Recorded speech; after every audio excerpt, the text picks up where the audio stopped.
पण मी या निर्णयावर का आलो? माझ्यापुढे पहिला प्रश्न होता की या निवडणुकीमध्ये जो पैशाचा खुळखुळा झाला आणि राज्याच्या तिजोरीवर भाऊबीज साजरी केली, स्वतःच्या खिशाचे पैसे कोणी दिले नाही, भाऊबीज करता आणि सरकारच्या व्यक्ती घेऊन भाऊबीज करता आणि परत विचारता मिळाले का? माझं आठवण ठेवा. त्याचा अर्थ आठवण कशाची आठवण ठेवा? निवडणूक तोंडावर ठेवून तुम्ही योजना करायला हरकत नाही, आम्ही सुधारणा सुचू शकतो ना. अहो तुम्ही 65 वर्षाच्या महिलेला काय दिलं? काही दिलं नाही, बाकीच्यांनी दिलं. आता रद्द काय व्हायचे ते होईल, ते बघू आपण. पण मुद्दा कोणता आहे? मला भेटलेली कामगार स्त्री म्हणाली, बाबा हा मला तर वाटेला लावलं, काही नाही केलं, विषय घेतलं आणि देवीला वाढले. तुमच्या लक्षात, आपण मराठी माणसं आहोत. याचा अर्थ काय? याचा अर्थ काय? स्वतःच्या खिशात धक्का लागू दिलेला नाहीये. आणि मग आमचा आक्षेप कोणता आहे? सरकारने द्या मागतोय आम्ही वेगळे, आम्ही मागतोय पेन्शन. मी म्हणतोय की या महाराष्ट्रात जन्मलेल्या मताचा अधिकार आहे ना, मला सन्मानाने म्हणण्याचा पण हक्क पाहिजे. आणि तो द्यायचा असेल तर आम्हाला पेन्शन द्या. आम्ही कसे गेले? पेन्शन देत नाही असे त्याची बिलाही येतात. हा आणखी वेगळा मुद्दा जाऊया त्याच्याकडे. प्रश्न असा आहे, पैशाचा अफाट वापर, इतक्या गाड्या बदलल्या वेगळे. कुठून आला पैसा? कुठून आला पैसा? मी एक शंका व्यक्त केली आहे, ज्या वेळेला हे घडलं त्याच वेळेला अमेरिकेच्या कोर्टाने अदानींना अटक करा म्हणून ऑर्डर काढली. आणि ती ऑर्डर अटकेची ऑर्डर आहे. गंमत घ्या. आणि ती ऑर्डर असताना अदानीला पकडायच्या ऐवजी आमचे पंतप्रधान जे अमेरिकेचे मित्र आहेत ते परदेशातून जाहीर करतात की आमचा पाठिंबा अदानी नाही. आणि अदानीने काय काय केलं? राऊतांनी सकाळ केली होतं, माझं काही म्हणणं. अदानींना एकच पाहिजे होतं की मला मुंबई पाहिजे, सगळे पाहिजेत. आणि हे म्हणाले काही वाटलेलं झालं तरी होणार नाही. आणि त्यांनी काय केलं? मग त्यांनी काय केलं की नाही ते बघ शोधा ना. आमचा हा आक्षेप आहे, निवडणुकीमध्ये परकीय शक्तींचा आणि अदानीसारख्या शक्तींचा वापर झाला.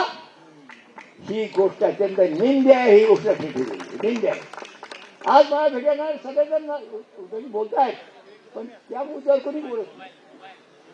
अदानींचं कोणी नावही घेत नाही. मी 10 वेळा घेतो तर ते घेत नाही. तेव्हा माझं म्हणणं आहे ही माझ्यासारख्या वयस्कर माणसाच्या मनाला लागते. कारण आम्ही आंदोलनातून काय, संयुक्त लढत आंदोलनात आम्ही पाहिलं, गोव्याचं आंदोलन आम्ही पाहिलं, आणीबाणी विरुद्ध लढ्याचं आंदोलन आम्ही पाहिलं, मराठा विद्यापीठाचं आंदोलन आम्ही पाहिलं. असं नाही झालं. आज आवाज बंद करण्यासाठी काय चाललंय? तुम्ही सरकारच्या विरोधी काही बोला, राजद्रोह होईल. हे अजब आहे. आणि सरकारच्या विकास योजना पण त्यांचं म्हणणे एकच पक्ष एकच नेता, हे तत्वज्ञान त्यांना जनतेकडे न्यायचं आहे. आणि याचा प्रखर विरोध आपल्या आयुष्यात प्राणसमोर आपण केला पाहिजे, हे माझं मनमाड सांगतं. मित्र, हे 2 प्रश्न झाल्यानंतर तिसरा प्रश्न आला. हा पैशाचा खुळखुळा वाजला. तिसरा प्रश्न, निवडणुकीमध्ये मला माझी पत्नी घेऊन गेली होती. सरकारची व्यवस्था होती, पण आता आमचा मला असं आहे की आपण म्हातारपण मान्य करतो. मी मान्य करत नाही की आपण म्हातार झालं. त्यांनी व्यवस्था केली, म्हणलं नको आम्ही तिथे येतो. गेलो, अंधारात असते आतल्यामध्ये जाऊन करायचं होतं. त्या अंधारात मोबाईल माझी पत्नी परवानगी गेली, ती आली. मग ती म्हणाली, अहो आधी एकच बोट करा, असं नका करू, सगळे बोटांच्या तुमचे बोट जाते बोटा. असं झालं. मी म्हणते अरे भाऊ हे तर मजा झालं, बाकीच्यांचं काय होईल? शेवटी तिने माझं बोट धरलं आणि ते दाबलं. थोडा समय आवाज आला. मग माझ्या लक्षात आलं की माझं बोट दाबलं, आवाज तिकडे वाजला, पण नेमकं काय झालं? पूर्वीच्या बॅलेटमध्ये मी मतमोजणी का असे, मी फुली मारलेली असे, आणि नंतर जेव्हा चौकशी केली त्याला कळतं ना मी कोणाला दिलं. उघडावर उघड आहे. हे असं असताना हा काय प्रकार आहे? किंवा मुद्दा असा आहे की आम्ही तो एक मुद्दा घेतलेला आहे. तिसरा मुद्दा होता हे हिंदू मुस्लिम बचेंगे तो कटेंगे, अजून हा काय चाललाय प्रकार, काय चाललाय? आणि तुम्ही निवडणुका धर्मनिरपेक्ष येणार आणि आमच्या प्रश्नांचं काय करायचं? वर्षानुवर्ष मी अंगमेधी कष्टकऱ्यांच्या वतीने मागणी करतोय की अरे माझ्या गरीब समाजाला पेन्शन द्या, मोलकरणीला पेन्शन द्या. मुंबईमध्ये पोटभर आलेली माणसं ती भांडवलदार नाही बांधली, ती मजूरच राहिली. या मजुरांना म्हातारपणी कसं जगायचं याचा विचार करा, द्या ना पेन्शन. आमची नोंदणी करा, दिल्लीपर्यंत पायी गेलो तो एवढं मी सांगत नाही. सगळ्यांना भेटलो ना, ते आता जे राहू आहेत सगळ्यांनी त्यांच्यावर आईला सगळ्यांनी भेटलो. आणि सोनिया गांधींनी तर मला सांगितलं, सरळ सांगितलं मला, मैं आपके साथ हूँ, अगर मेरा सरकार कुछ करती, मनमोहनांचं सरकार कुछ नहीं करेगा तो मैं आपके साथ हूँ. मी 1.5 वर्षांनंतर त्यांना भेटायला गेलो. म्हणलं तुम्ही पुण्याच्या विमानतळावर मला कोणता शब्द दिला होता? बाई पण सेन्सिटिव्ह होता. त्यांनी भराभरा कामगार मंडळाला बोलावून घेतलं.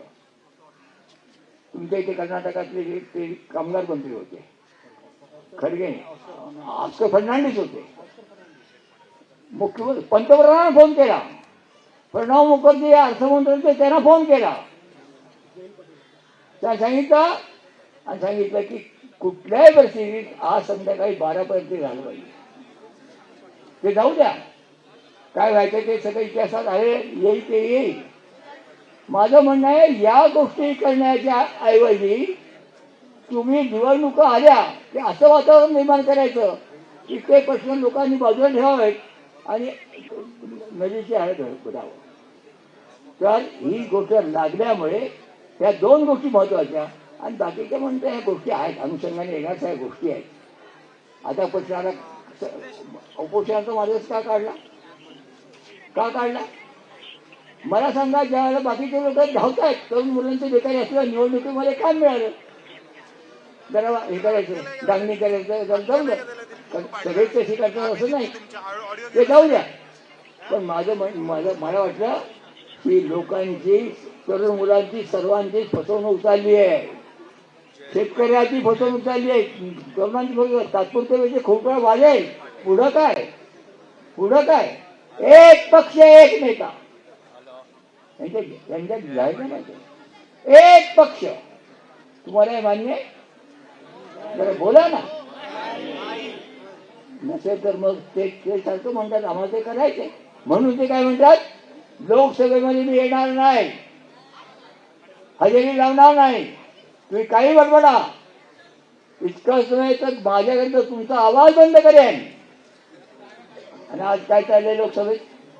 सकाळी 11 वाजता जमतात आणि धोरण जाहीर करतात, काय करतात? अडाणीचं नाव घ्यायचं नाही. अडाणीच्या बद्दलची चर्चा, मी जो प्रश्न उपस्थित केला, स्वतःची अटक टाळण्यासाठी, त्यांची आर्थिक जगतात गेलेली पद सावरण्यासाठी त्यांची जी धडपड झाली आहे, विलक्षण धडपड.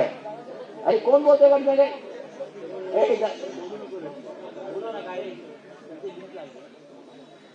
लोकसभेमध्ये चर्चा होऊ दे की नाही?